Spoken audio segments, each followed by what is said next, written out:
अस्सलामुअलैकुम। आज हम ये देखेंगे कि आना या ना आना, इसको हम इंग्लिश में मुख्तलिफ़ तरह से इस्तेमाल करते हैं। मसलन अगर ये देखा जाए, चोट आना, सर पर आना, नींद आना, काम आना, हाथ आना, कोई काम करना या आना, प्यार आना, छींक आना, खांसी आना, ठीक है, ख्वाब आना, याद आना। और इसके अलावा और भी इसके जो है वो मुख्तलिफ जो है वो होते हैं इसके अलावा भी। तो इनकी जो इंग्लिश होती है वो किस तरह से होगी, इसको आज हम डिस्कस करेंगे। मसलन वो अगले माह आएगी, she will come the next month. अब हर जगह पर आने को हम कम के मीनिंग में इस्तेमाल नहीं करेंगे, और यही पॉइंट है जो मैंने आज आपको समझाना है। अब यहाँ पर देखिए कि वो अगले माह आएगी, यानी कि एक शख्स के आने की जब हम बात करते हैं तो फिर हम कम लगाएंगे आने के लिए, she will come the next month. अच्छा, कुत्ता गाड़ी के नीचे आ गया। अब यहाँ पर ये देखिए कि एक और सूरत में आने का इस्तेमाल हो गया है कि आ गया।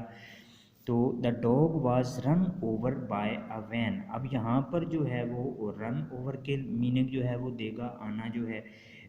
इम्तिहान सर पर आ रहा है। अब यहाँ पर इम्तिहान की बात हो रही है कि वो आ रहा है, इम्तिहान आ रहा है। तो यहाँ पर the exam is drawing near, यहाँ पर वो ड्राइंग नियर के मीनिंग देगा आना जो है।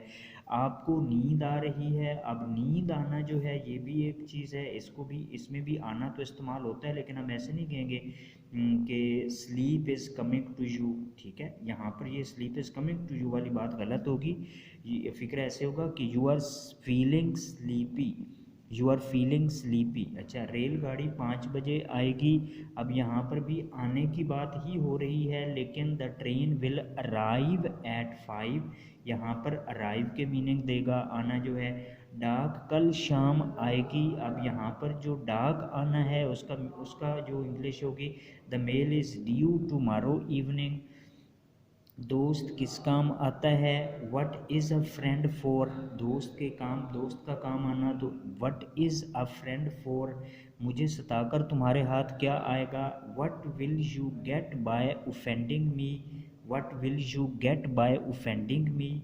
अब यहाँ पर जो यानी जो आना है, यानी कि सताना, मुझे सताकर तुम्हारे हाथ क्या आएगा, तो हाथ आना इसके कि what will you get by offending me. और ये बड़े इंपॉर्टेंट फिक्रे हैं। अच्छा, उसके बाद है नेक्स्ट जो सेंटेंस है वो है कि बच्चे को छींकें आ रही हैं, द चाइल्ड इज़ स्नीजिंग, ठीक है। अच्छा, बूढ़े आदमी को खांसी आ रही है, the old man is coughing. अब आप नोट करें कि छींक आना स्नीजिंग है और जो खांसी आना है वो कफिंग है। ये टोपी मेरे काम नहीं आएगी, this hat will not serve my purpose, यहाँ पर भी काम आना तो विल नॉट सर्व, यानी this hat will not serve my purpose. मुझे आप पर प्यार आ रहा है, I am touching your love, मुझे रह रह कर उसका ख्याल आ रहा है। Time and again I am feeling for her, time and again I am feeling for her. Faisal को रोज़ाना उसके ख्वाब आते हैं, Faisal dreams of her daily. अब ख्वाब आना जो है वो ड्रीम्स ऑफ होगा, Faisal dreams of her daily. मुझे ईरान का खुशकी का रास्ता नहीं आता, यानी कि मैं वो रास्ता नहीं जानता। तो I do not know the motorway to Iran, मुझे इसका तरीका नहीं आता। I do not know its method, मुझे इसका तरीका नहीं आता। I do not know its method. मेरी बात तुम्हारे तुम्हारे बड़ा काम आएगी, my advice will stand you in good stead. अब यहाँ पर जो है वो काम आना जो है वो will stand you in good stead होगा। खिलाड़ी के पाँव पर चोट आई, the athlete hurt his foot, चोट आना जो है वो एथलीट हर्ट। अब यहाँ पर हर्ट के मीनिंग जो है वो आना दे रहा है, चोट आना। कल हमारे घर कई मेहमान आए, तो यहाँ पर we received many guests yesterday. Next है, ये स्वेटर मुझे नहीं आता, this sweater does not fit me, this sweater does not fit me. मेरा मेरा मरी की सैर को दिल आ गया है, आई फील लाइक विजिटिंग मरी, आई फील लाइक विजिटिंग मरी।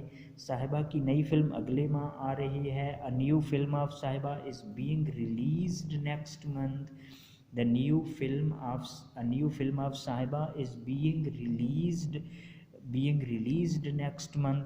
मुझे तुम्हारे हाल पर रोना आ रहा है। I am disgusted with you. I am disgusted with you. किसी को हमारी याद आएगी। Someone will miss me.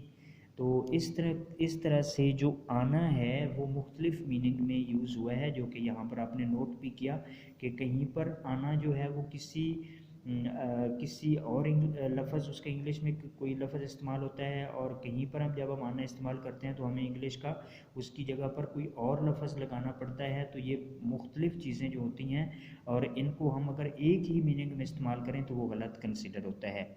Thank you very much.